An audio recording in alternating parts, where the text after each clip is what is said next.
Hello, Namaskar. This is Firstpost and you're watching Vantage with me, Palki Sharma.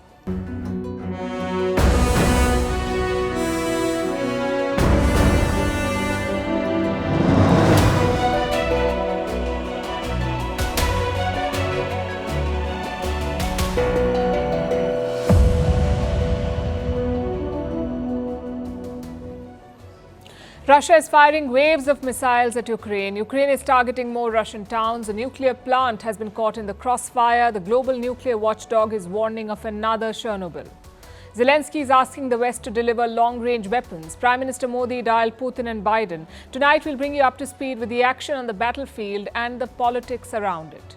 In another part of the world, two rivals sit down for talks. China and the US. Jake Sullivan, the US National Security Advisor, has landed in Beijing. We'll look at the agenda and the back-channel efforts that led to this meeting. Meanwhile, the Western war on Chinese electric vehicles continues. Canada becomes the latest country to slap 100% tariffs on China-made EVs. In Kolkata, the government cracks down on protests over the rape and murder of a doctor. In Kerala, the top body of the film industry resigns over the systemic exploitation of women. In Australia, the government is capping the number of international students who can study in the country. Canada has already done this. What explains these moves and what does it mean for students who are looking to study abroad? In Libya, there are two rival governments. One of them has shut down the country's oil fields. We'll explain. In Pakistan, they're looking to AI to pick the cricket team. We're not making this up. And research shows what most of you probably already know. Thinking hurts. That and more coming up. The headlines first.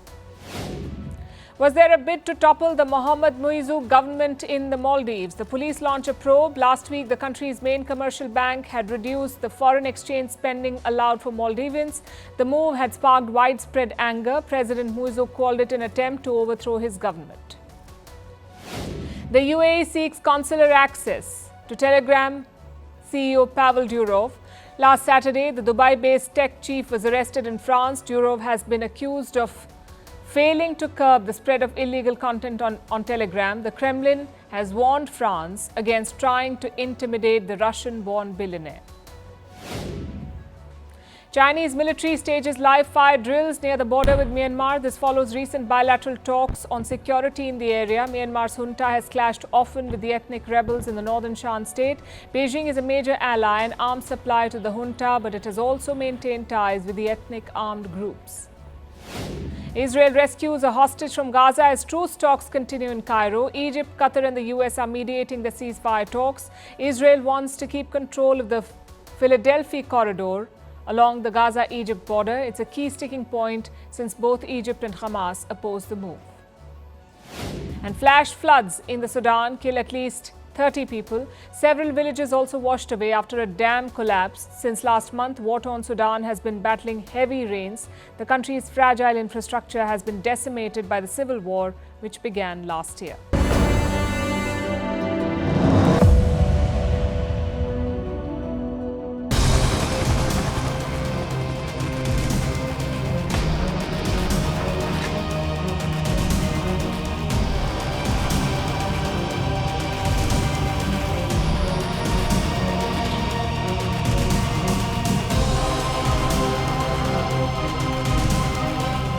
Америка, Британія, Франція, інші партнери мають силу, щоб допомогти нам зупинити терор.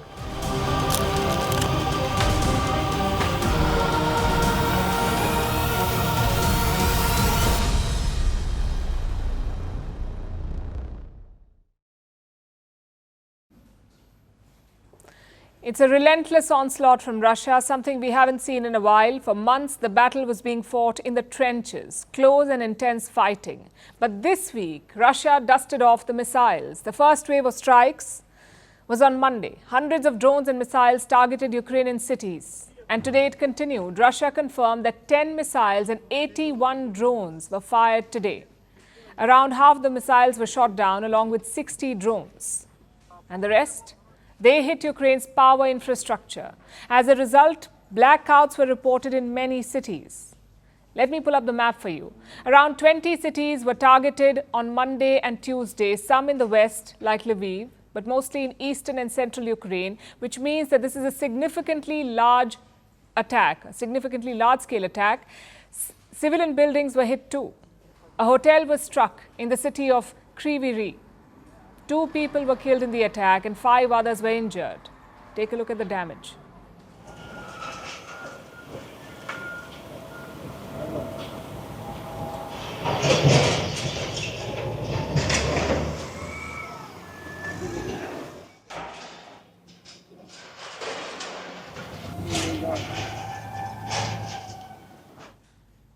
In Zaporizhia, Russia struck a house. Survivors say the drone hit the building at around 2 a.m. local time. Some of them escaped the rubble, but 2 people were killed. So that's 4 fatalities today, plus 5 deaths on Monday. So Russia's strategy is clear: attack civilian and power infrastructure. Another winter will soon be upon Ukraine, so power stations are prime targets. By attacking them, Russia is hoping to cripple Ukraine's morale. But 2 questions remain. 1, is it working? And 2, why now? Well, President Zelensky is getting desperate. He's been asking for fighter jets and long-range missiles. Without them, Ukraine is a sitting duck. Yes, you can shoot down some of the missiles, but you cannot hit back. Each of these strikes repeatedly brings us back to the task of long-range capabilities. The need to provide our defense forces with enough long-range weapons that can destroy terrorists exactly in the areas of their strikes. Defenders of life should face no restrictions on weapons. While Russia uses all kinds of its own weapons, as well as Shahed drones and ballistic missiles from North Korea, the United States, the United Kingdom, France, and other partners have the power to help us stop terror. Let me explain Zelensky's logic here. Russia fires most of its drones and missiles from nearby regions like Belgorod or Kursk or Crimea or the Black Sea. So Zelensky says, give me long-range weapons. We will destroy these launch sites before Russia can fire. It's a very ambitious and dangerous plan, which is why the West has not agreed yet. The US has promised more air defense systems, but not long-range arms. We condemn in the strongest possible terms Russia's continued war against Ukraine and its efforts to plunge the Ukrainian people into darkness. We're going to continue to lead that coalition of more than 50 countries in providing much-needed military equipment for Ukraine. That certainly includes air defense systems and interceptors, which proved so critical in helping defend Ukraine against these attacks. So that answers the first question. Is it working? Yes, it is. Ukraine is getting worried. The second question is, why this escalation now? Probably because of Kursk. Earlier this month, Ukraine breached Russia's borders. They have advanced 35 kilometers into Russia. They claim to control 100 settlements and 600 Russian prisoners of war. It was definitely a daring operation because all of a sudden, Ukraine had the initiative. They had prisoners and land to bargain with. And to some extent, it did work. Russia agreed to a prisoner swap on Saturday. They exchanged around 230 prisoners. But days later, Russia launched this attack. The idea is to take back the initiative, to pull Ukraine's focus away from Kursk. But Kyiv won't give up easily. They're pushing further into Russian territory, and they're destroying strategic infrastructure on the way, like bridges and airfields. Take a look at these satellite pictures.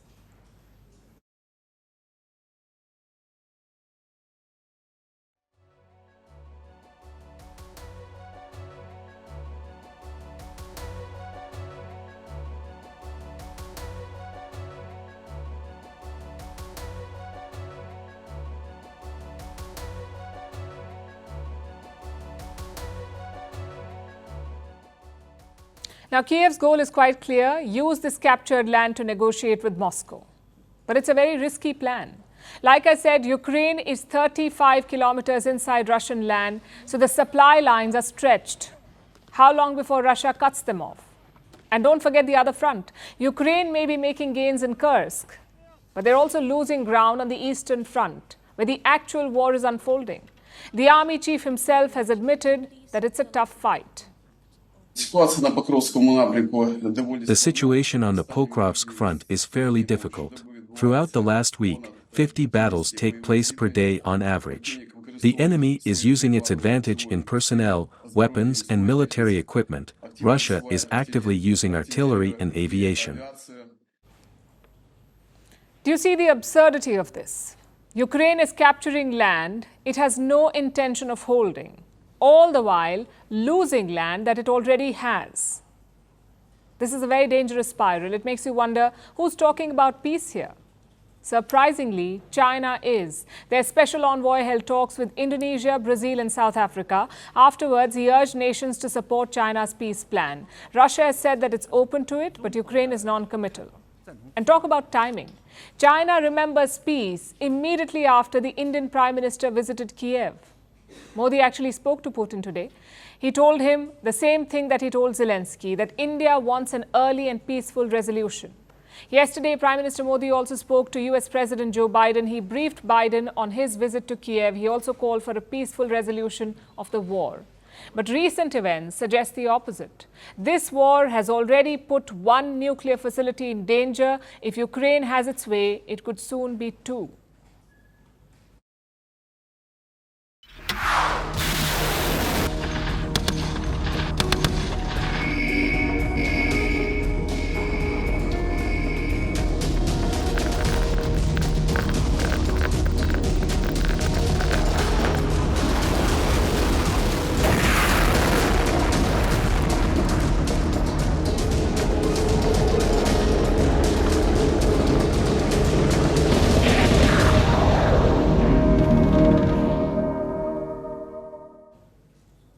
So Russia is ramping up strikes in Ukraine, but inside Russia, a more dangerous situation is developing. Moscow says Ukraine wants to take a nuclear plant, the Kursk nuclear facility. Intense fighting is on barely 40 kilometers from this plant. Ёбаный в рот, текайте, блядь!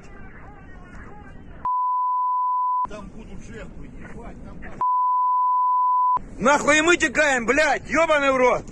Валим нахуй, хули вы снимаете, поехали! Блядь! Взорвалась бочка. А я не слышала. Ну вот же, глянь. Вот это уже плохо. Вот это уже плохо. Мне страшно. Это сейчас они все бабахнут. Уходим отсюда. Мне жарко уже. Все. Ukraine is intensifying its operations inside Russia. The video you just saw came out earlier this month. Ukraine has been going after Russia's critical infrastructure. In this instance, an oil depot was hit by a Ukrainian drone, and there have been other attacks like this one. Moscow is raising an alarm about it now. Last week, Vladimir Putin made a big claim. He said Ukraine tried to strike the nuclear plant in Kursk. The International Atomic Energy Agency has been informed. They promised to come themselves to send specialists to assess the situation. I hope that, in the end, this will be done on their part. He mentioned the International Atomic Energy Agency, the IAEA. That's the United Nations nuclear watchdog. The IAEA is deeply concerned. The agency chief traveled to Kursk today. They're calling the situation an emergency. I was informed about impact of drones. I was shown some of the remnants of those and signs of the impact they had. The fact that the plant is operating make it even more serious in terms of an eventual action against it. When a plant is operating, the temperature is much higher, and if there was the case of an impact or something that could affect there would be serious consequences. Ukraine has not said anything about this yet, but it's fairly obvious. Ukrainian forces are trying to move closer to this facility. The Kursk plant is one of Russia's top nuclear power stations. It is around 60 kilometers away from the Russia-Ukraine border. Moscow fears that Ukrainian forces could launch an attack soon. Security at the plant has been heightened. Its employees have been sent on a leave. Instead, Russian troops have been deployed there. They've been digging trenches around the site. So this nuclear plant is now part of an active war zone. Rafael Grossi has issued warnings. He's the Director General of the IAEA, the man you just heard from. He says the Kursk facility is within artillery range, meaning Ukrainian forces could strike this plant from a distance, and that could lead to a disaster, something like the Chernobyl accident of 1986, or even worse. Let me tell you why.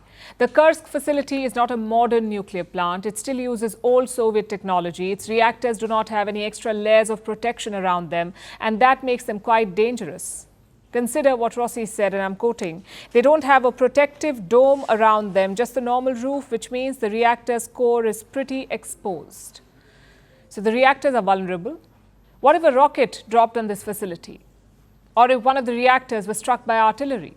There could be a massive disaster, a catastrophic meltdown, just like Chernobyl, which was the worst nuclear disaster in human history. The explosion released more radiation than the nuclear bombing of Hiroshima, over 400 times more. The disaster has made Chernobyl inhabitable. No one would be able to live there for 20,000 years because of radiation. Now Kursk in Russia faces a similar risk. The reactors here run on the same technology as Chernobyl. It's called the RBMK. That's the technology. Earlier, this plant had 4 reactors. They were built before the Chernobyl disaster and used the same RBMK technology. Today, only 2 reactors are operational, but the risk of a massive disaster still remains. And to make it worse, the Russian town of Kursk is nearby. Civilians live close to the nuclear facility. Bomb shelters are being installed there now. The locals are worried about their safety. There are concerns, of course. It is happening here, at our borders. We have faith in our soldiers. Sometimes it can be quite loud. The kids were initially worried, but I explained to my older daughter that we are being protected. The air defense system is activated. It means everyone is informed. Soldiers should not fight near a nuclear power plant. That is just common sense. But throughout this war, nuclear plants have been caught in the crossfire. First, it was Zaporizhia, where the fighting still hasn't stopped, by the way.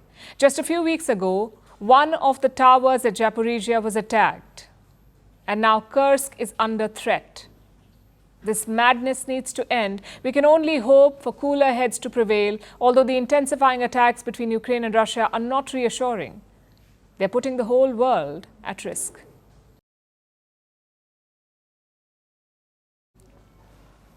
In international relations, what would you consider the most important bilateral relationship in the world? I would argue it should involve the 2 biggest global powers. And as things stand today, that means the US and China.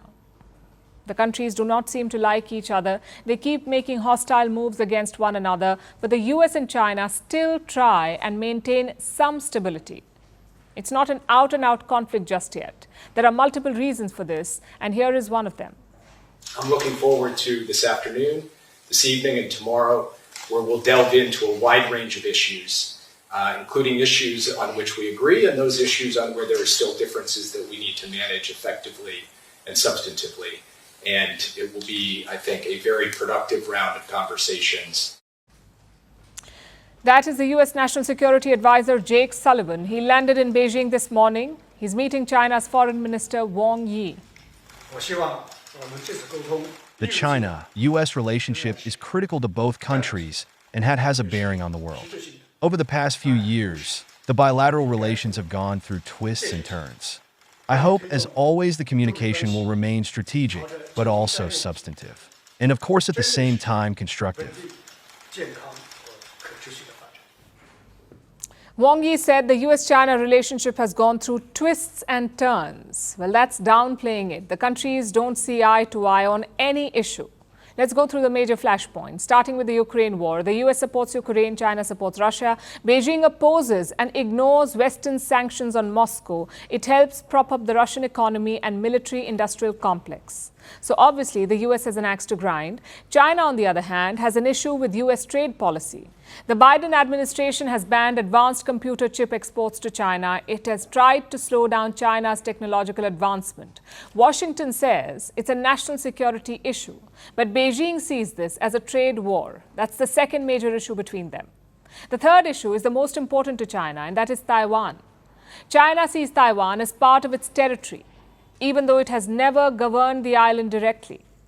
But China has vowed to reunify Taiwan with the mainland, using force if necessary.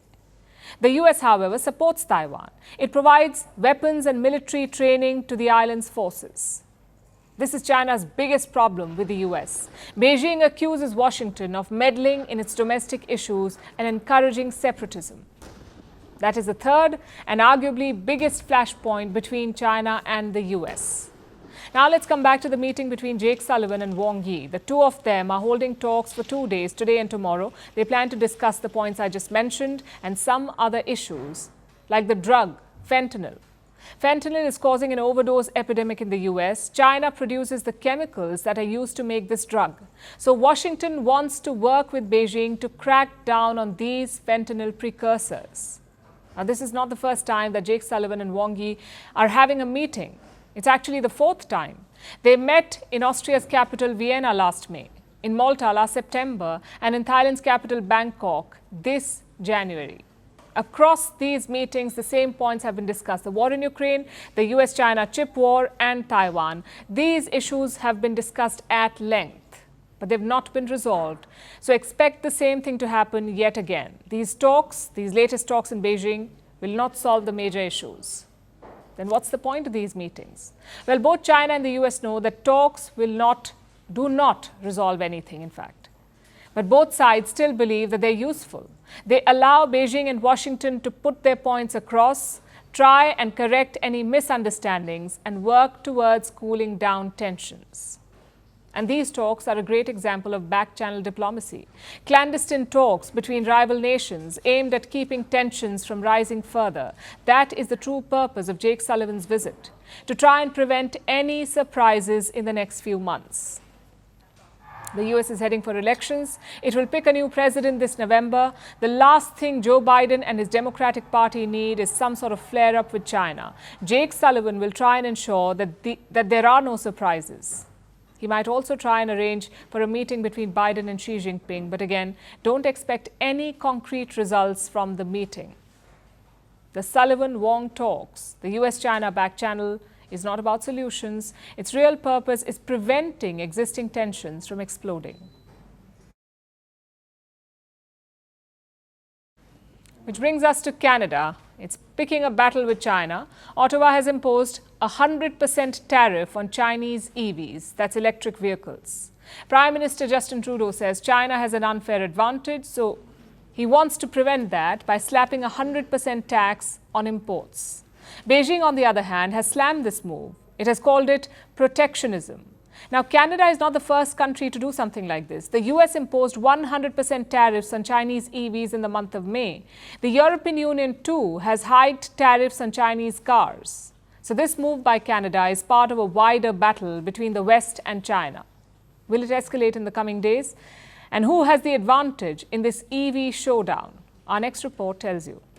We will be introducing a 100% tariff on Chinese-made electric vehicles. With that, Canada has followed America's lead.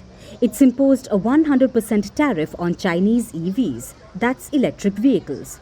What does that mean? A tariff is a tax imposed by any government on imported goods. A 100% tariff means the importer will have to pay a tax equal to the value of the item. For example, a Chinese EV costs around $30,000. Canada imposes a 100% tariff.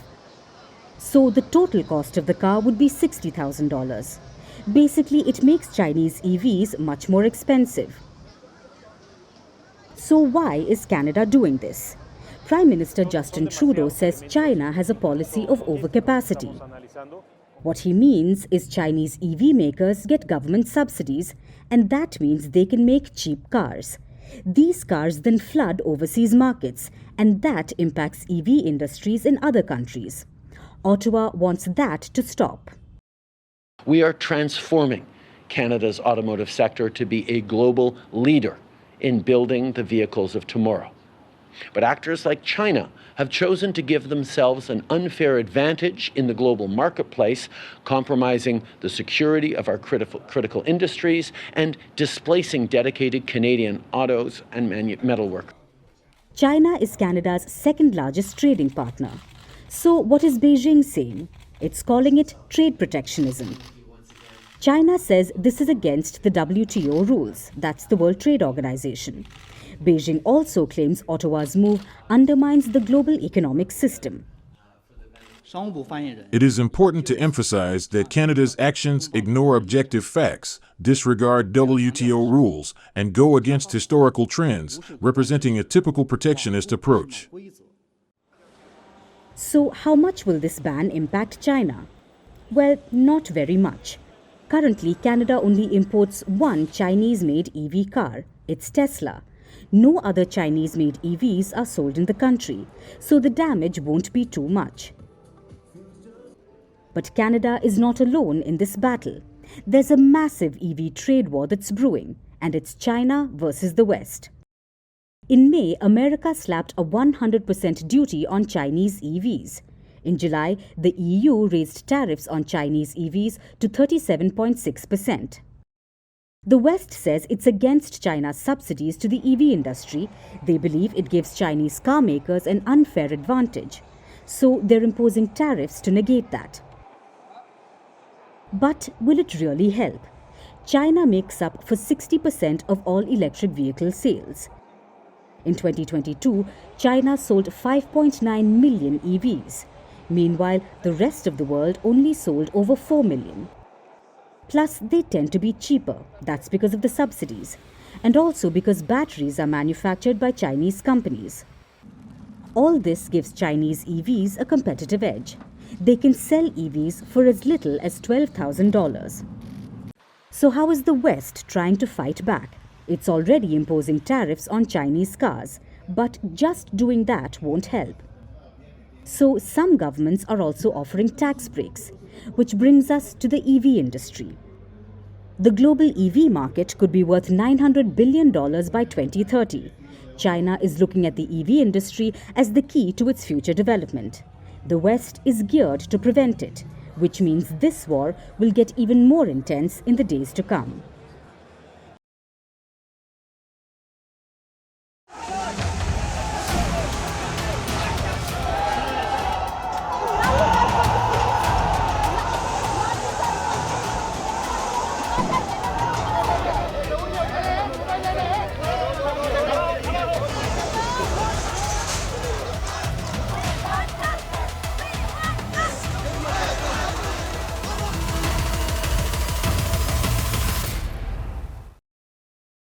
That's what happened in Kolkata today. Absolute chaos. We saw tear gas being fired, water cannons being used, and lathi charges against protesters. In other words, a heavy crackdown. But what led to this violence? A West Bengal students' body had called for a protest march today. It's called Chhatra Samaj, meaning Society of Students. Their plan was to march to the State Secretariat in Kolkata, and their demand that Chief Minister Mamata Banerjee must resign. Hundreds of students marched with the tricolour, but they soon faced opposition. Kolkata police said that this march was illegal. Apparently, no permission was sought for the protest. Plus, the Secretariat is restricted area, so the cops pushed back, and that's when violence erupted. Protesters broke barricades and threw stones at the police. In response, the cops fired tear gas and water cannons. Take a look.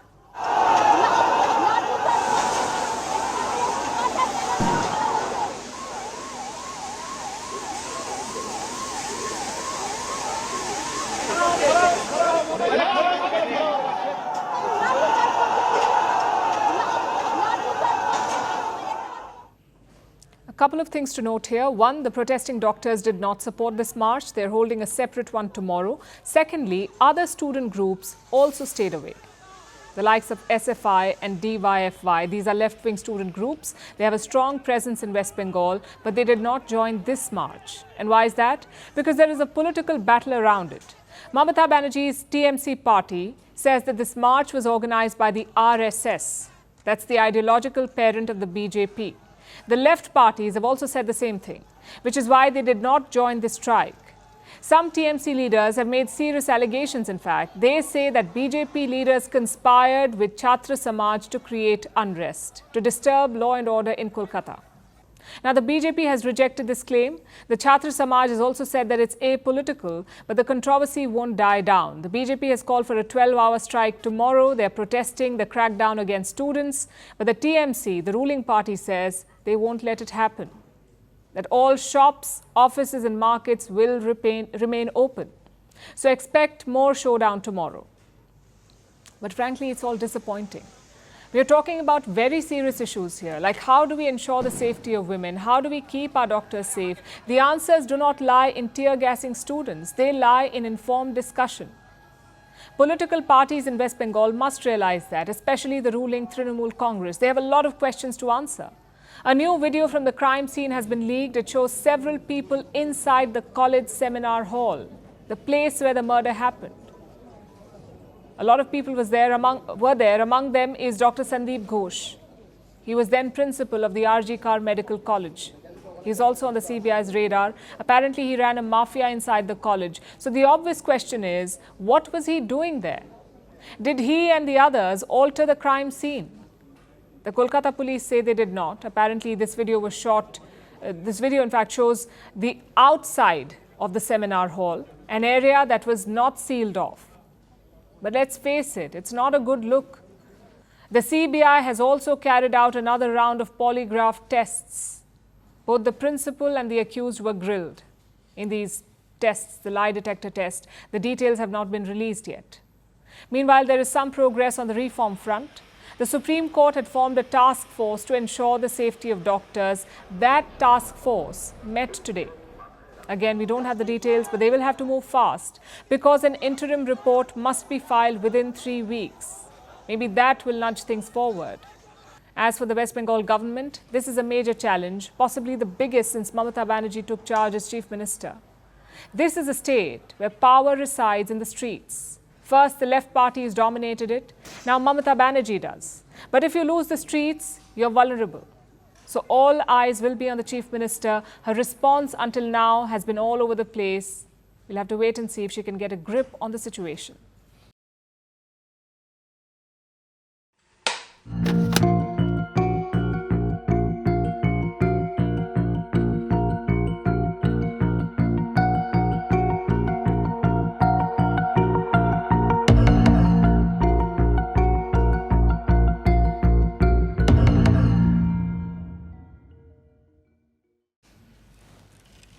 It's a Me Too moment for Mollywood. That's the Malayalam film industry. It's called Mollywood. There are new allegations every day. More and more women are speaking up. Big wigs are facing the music. There are calls for strict action. It's a story we've been tracking from the word go, and right now a lot is happening here. Today, superstar Mohanlal resigned as the president of the AMMA. That's the Association of Malayalam Movie Artists. It's the most powerful industry body in Mollywood. And not just Mohanlal, the entire executive committee has stepped down. I have their statement with me. This is what it says. In light of allegations made by some actors against some of the committee members, AMMA has decided to dissolve the executive committee, taking moral responsibility. So the entire body is out. Elections will be held in 2 months. New members will replace them. Now, the AMMA is a state-run film body. It was formed in 1994. It consists of 498 members, and that makes it a powerful collective in the industry. And why is it under the scanner? Because of the HEMA committee report, which came out last week. This report detailed harassment in the Malayalam film industry. The report was released on the 19th of August, but the AMMA sat on it. For 4 days, they did not even respond. And when they did decide to respond, it was a blatant denial. They denied any knowledge of abuse. They said there was no power group. More importantly, they fielded this man. His name is Siddiq. He's a veteran Malayalam actor, also the AMMA's General Secretary. He addressed that press conference where they brushed it off. But here's what happened just days later. Siddiq himself was accused of rape. And so was another top member, which meant that the AMMA had no moral high ground left. They got the benefit of doubt. They had the time to do the right thing, but now their time is up, so the body has been dissolved. It has dissolved itself, rather. It's a move in the right direction, but it's far from enough. Let's go back to the HEMA committee report. It mentions a power group. In fact, the report talks about it almost 70 times, 70 mentions of this power group. This group consists of 10 to 15 people. They wield all the power in the film industry in Kerala. Basically, your biggest actors, producers and directors. But here's the important caveat. They are all men.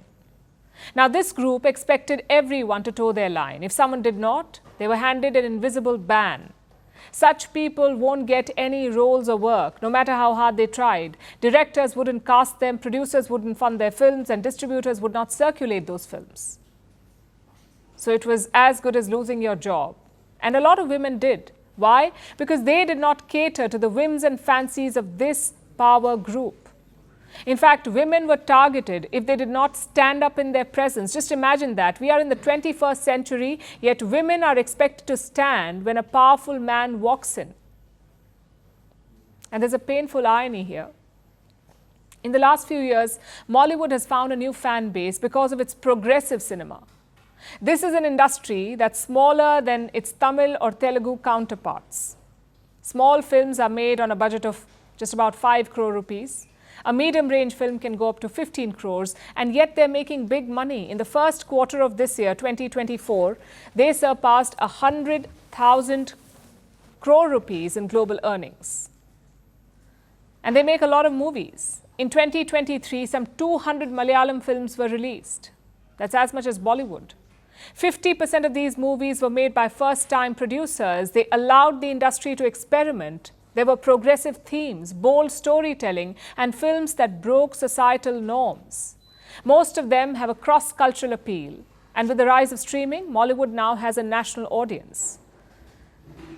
But real and real life are two very different things.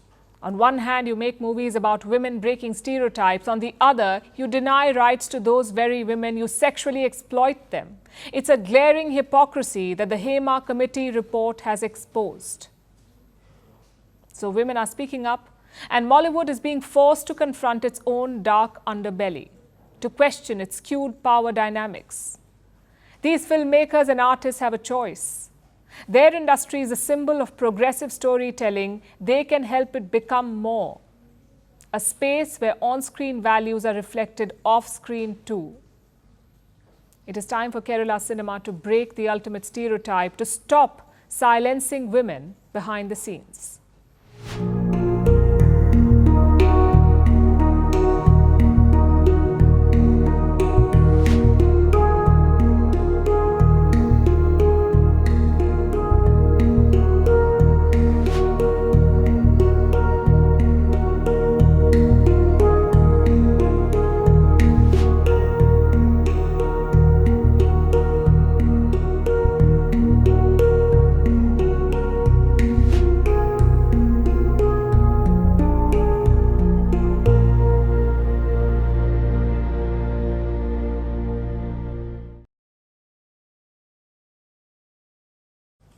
Our next story is about education. Every year, more than 1 million people from India head abroad for higher education. They go to colleges in countries like the US, the UK, Canada, and Australia. Indians are among the most common foreign students in these countries, followed by students from China, South Korea, and Saudi Arabia. But now some countries are trying to cut down on international students. Australia is the latest. About 10% more international students in our universities today than before the pandemic, and about 50% more in our private vocational and training providers. Today I can announce that, subject to the bill passing, the overall number of international students starting a course next year will be set at 270,000. This includes higher education courses and vocational education and training courses. Australia has put a cap on international students. In 2025, only 270,000 international students will be allowed into the country. 270,000 students. Each type of education institution will get a separate quota.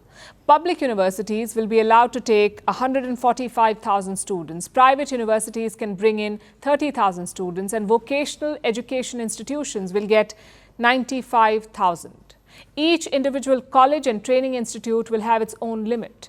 Places like Melbourne University and Sydney University have been given their caps. They are currently studying the impact of these limits. Perhaps they will take a look at Canada for insights, because Canada also put a limit on student enrollments this year. The limit was announced in January. Canada decreased study permits for international students by 35%.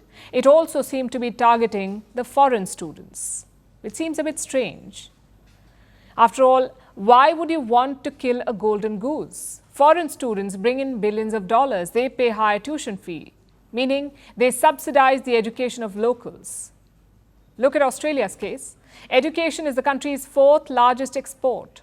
Foreign students brought in almost $25 billion in 2022-23, $25 billion. So then why would Canberra try and limit this? Why would Ottawa? Well, the simple answer is politics. Both Australia and Canada face a housing crisis. Rents are through the roof. The Australian property prices are up 40% since the pandemic, and the locals blame migrants for this. Both Australia and Canada encouraged immigration after the pandemic, so the locals feel that migrants are leading to rising rents. This has led to an anti-migrant sentiment in these countries, and the governments cannot ignore this. Both Australia and Canada have elections next year. The ruling parties want to stay in power, so to make the locals happy, they're targeting migrants, specifically international students. So if you're someone who wants to study abroad, how should you interpret all this? Well, foreigners, even international students, are soft targets. Most governments face housing problems because of their own incompetence. But they'll never admit to that. So they'll find any scapegoat they can. It's students right now, but the scope will widen. In Canada, they've already expanded the net. They're restricting temporary foreign workers as well. Australia may follow suit. And this might impact job prospects after college. So even if you get a study permit, it could still be an uphill battle. Most international students go abroad for better economic opportunities. They spend exorbitant sums of money in the hopes of securing a better life. But it has always been a gamble, and they've always been at the mercy of their host countries. That part has not changed. It was always a struggle, and it seems to have become a little bit harder now. But that's unlikely to deter the millions seeking a life abroad.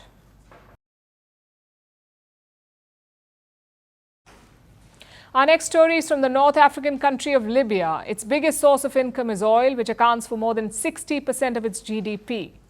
Libya has two governments, two rival governments, but only one is recognized internationally. That's the Tripoli government in the west. What about the unrecognized one? It is sitting on the oil wells. The unrecognized government controls most of Libya's oil, and this week they announced the shutdown of oil fields. This comes after days of power struggle between the two rivals. They're both trying to control Libya's central bank and plunging the already struggling nation into more chaos. Here's a report. Libya has a lot going on. Territorial divisions, political turmoil, financial and security instability. The North African country is struggling to recover. And its only hope is its oil. Libya is oil-rich. It produces 1.2 million barrels per day. More than 1 million are exported to the global market. This is a solid source of revenue for the country. But this week, this too is at risk. Libya is shutting down oil fields. Well, not Libya, so to speak. Its eastern-based government. You see, Libya remains divided between two governments. On the one hand, there's the government based in the capital, Tripoli. It's led by Prime Minister Abdul Hamid Dbeibah. Then there's the rival administration, the unrecognized government in the eastern city of Benghazi.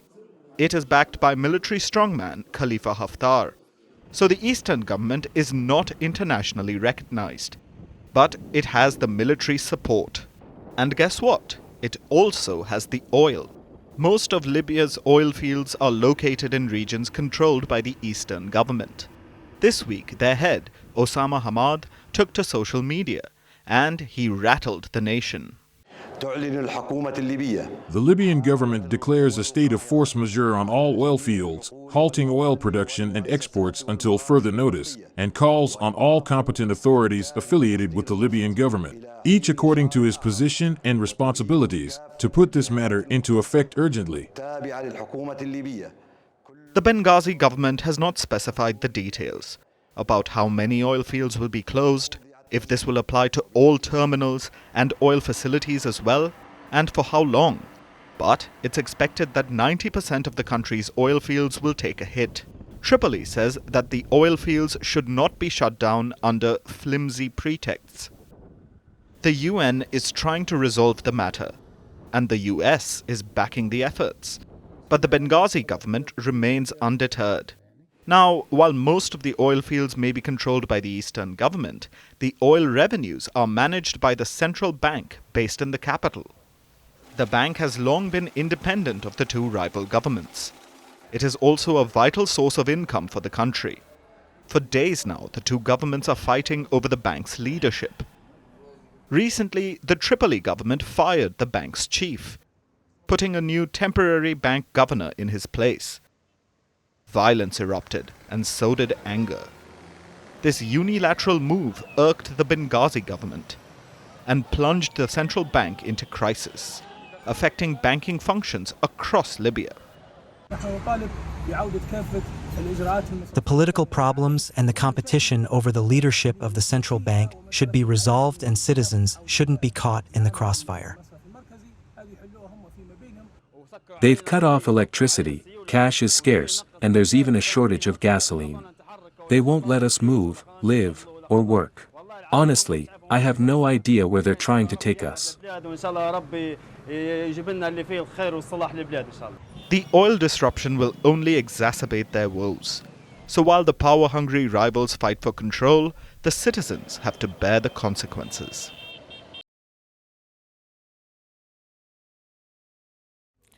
These are tough times for Pakistan cricket. They're getting beaten at home, their team is divided, and fans are losing patience. But do not worry. The Pakistan Cricket Board's chief has found a savior: artificial intelligence.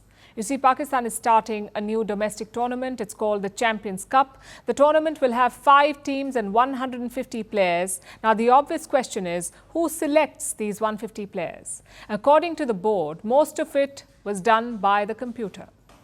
मैं आपको एक चीज़ बता दूं, ये जो 150 बंदा भी select हुआ है, 80% उसमें कंप्यूटर का रोल है, 20% ह्यूमन हैंड है, और वो एक कोई बंदा चैलेंज नहीं कर सकता, जहां मर्जी चले जाए। आपके साथ आई थिंक जब ये फाइनल करेंगे तो आपके साथ शेयर करेंगे, ताकि और मैं कहूँगा कि अगर कहीं पे कोई लेफ्ट राइट हुआ तो आप मुझे बताएं।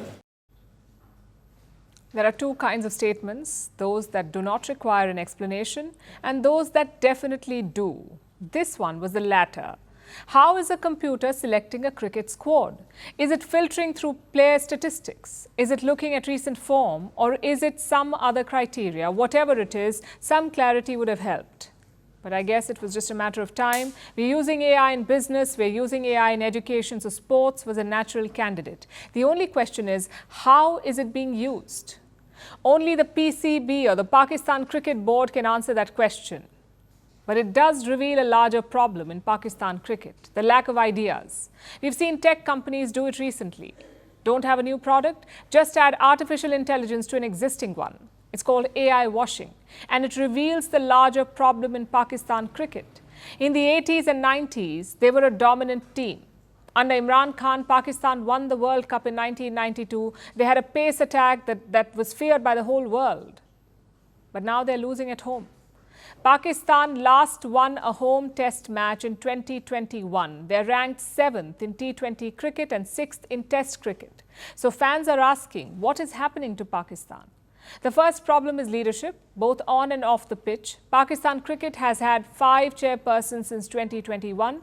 So the board is always in a mess. Elections are rarely held on time, and when they are held, they're not fair.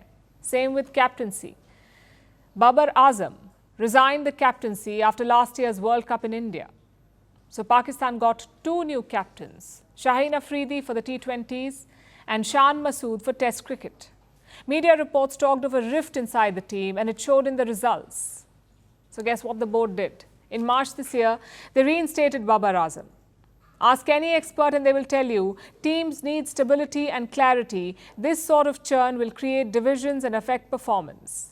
Which brings us to the second problem: a poor domestic setup. Just look at the top cricketing nations in the world: India, Australia, England, South Africa. What do they have in common? A robust domestic cricket structure. In India, we have the Ranji Trophy. It is not perfect. but it's better than Pakistan. Reports say their domestic selections are not based on merit. Apparently, players get picked from dummy clubs. As a result, the tournament quality is low, which brings us to the last reason. Pakistan's own security issues. You may remember what happened in 2009. Terrorists attacked Sri Lanka's team bus in Lahore. After that, no team came to Pakistan. The situation improved only in 2019, a full 10 years later. A few foreign teams have started playing in Pakistan, but the big fish is not budging, and that is India. You see, every country is keen to host India because hosting India means record television deals. But Pakistan has missed out on that since 2008, since the Mumbai terror attacks. And they can only blame themselves. Same with cricket leagues. India started the IPL in 2008. The tournament is a cash cow for Indian cricket. It has turned India into a cricketing superpower. Pakistan too have their own league. It's called the Pakistan Super League. It was set up in 2015 with much less fanfare. Again, the reason was the same: security concerns. The PSL is worth around $330 million. The IPL, the Indian League, is worth around $16 billion. So Pakistan's cricketing decline is not really about talent. On their day, they can beat anyone. It's about systemic issues like corruption, politics, and security challenges. They need someone who can reset Pakistan's cricket board, someone who commands respect. I know a good candidate, but he's in Rawalpindi's Adiala jail. I guess that's the problem with Pakistan. Cricketers want power, army generals want power, so no one is doing what they're supposed to be doing. For the sake of old rivalry, let's see if Pakistan can get back on track.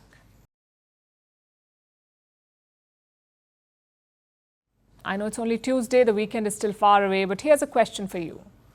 Do you like to think? Let me rephrase. Do you like to sit in one place without any device, without pen and paper, without speaking to anyone else, and just think? If you're human, you most likely don't. Because apparently, thinking hurts. A new study says so, and several others agree. They say you will do everything in your power to avoid thinking. But how far are you willing to go? About a decade ago, researchers at the Harvard University conducted a study. They recruited students and ushered them into a room alone without any books, phones, or any kind of material. The room was completely empty, barring one piece of furniture, which was a chair with lots of wires and one button.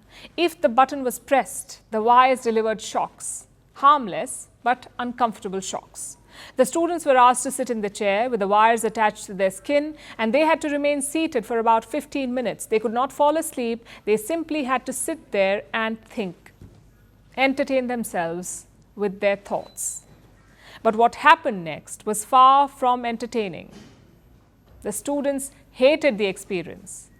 A few minutes into the study, their minds wandered. They became uncomfortable. They struggled to concentrate, and nothing helped. Some participants hated thinking so much, it drove them to press the button. 2/3 of the men and 1/4 of the women gave themselves electric shocks sitting in that chair. One man shocked himself 190 times in a span of 15 minutes. So this may shock you, but humans really do hate thinking, to the point that they would prefer a jolt of pain, because thinking is a lot of work. And it can be a painful experience. Not literally, of course. The brain has no nerve ending, so it cannot feel physical pain. So when scientists say that thinking hurts, they don't mean it hurts like the pain in your neck. Thinking hard can be mentally exhausting, much like exercise can wear out the body. And this is subjective. Thinking can make you feel tired. It can make it harder for you to concentrate. It can make you irritable. The pain comes in all shapes and sizes because thinking takes real effort. It eats up the body's resources. It takes energy. It requires sustained attention. And this applies to all kinds of thinking. When you resist scratching an itch, your brain is exerting control. When you're choosing what to wear, your brain is making decisions. When you're being polite to a rude co-worker, your brain is working full time and going against your natural desire to perhaps spew abuse. These things come naturally to people, but But for every little choice that they make, they are thinking, and this effort can tire the brain. There are ways to avoid the hurt though. Treat thinking like an exercise. First, build your thinking muscle. Research shows that our brains get stronger with effort. And second, know when to take a break. For instance, after a grueling day's work, even if you do something as simple as ordering groceries, you may feel weary because after a day of thinking hard, the brain has slowed down. It can only process so much information. So learn to cut the brain some slack. And the third thing you can do, conserve your mental energy when you can. Humans have a very limited capacity for simultaneous thought, which is why it is impossible to multitask. You may think you're doing it, but scientifically it does not exist. Instead, the brain switches tasks. It chooses which information to process in quick succession. And this means more work and more exhaustion. So reduce the load. The funny thing here is that thinking is the most accessible activity on earth. It is free for all. Yet it comes at a cost. You cannot avoid it, but you can train your brain and know when to push it.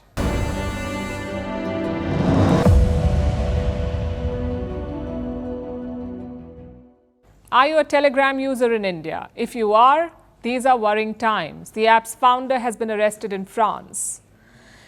But Telegram is facing trouble in India too. The central government is investigating the app for extortion and gambling. So the worry is the app, Telegram, could get banned in India. Now, the Telegram community in India is quite small, around 5 million users in total, which is nothing compared to Instagram or X. Instagram has more than 300 million Indian users. X has around 30 million. But the tiny Telegram community has a dark side. A lot of shady stuff happens there, like sharing pirated movies or betting on sports events. So the news of a possible ban has hit them hard. And how did they react? By making jokes on another social media platform.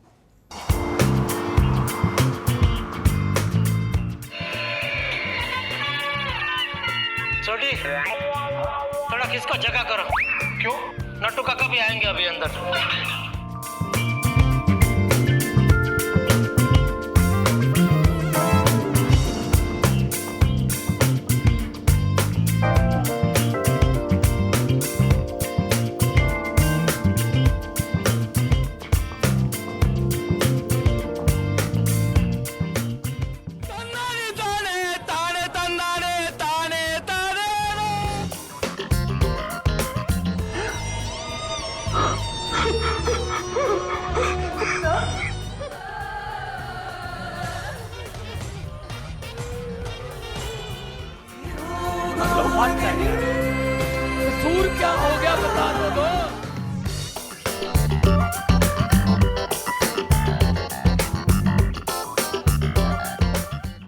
And now it's time for Vantage Shots, images that tell the story. In Mexico, judicial workers hold a candlelight vigil to protest against a controversial overhaul. Dogs hit the waves in California to train for the annual surfathon. And around 120 tons of tomatoes are on their way to Spain's Buñuel for the Tomatina Festival. And finally, we're taking you back in history. On this day in 2008, Barack Obama became the first black candidate to clinch a major party ticket. He became the official Democratic nominee. Obama beat Republican nominee John McCain to become the first African-American president of the US. We're leaving you on that note. Thank you for watching. We'll see you tomorrow.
Across continents, one powerful news source.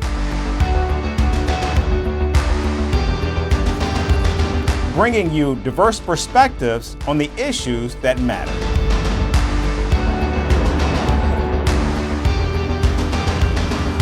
We go beyond the boundaries to give you that little extra about every sporting moment.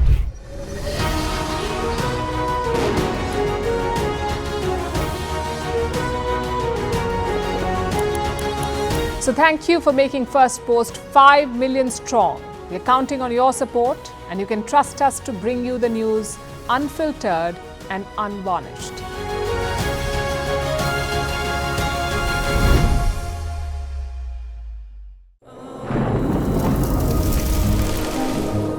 Climate change is on our doorstep. It's time for a revolution to take root. And it starts with 1.4 billion Indians.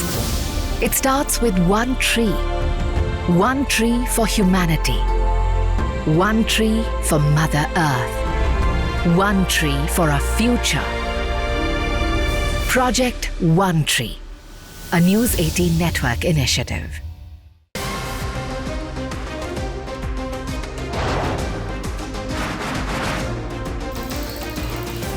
On this today, the T20 World Cup bandwagon has moved across to the West Indies. What can we expect?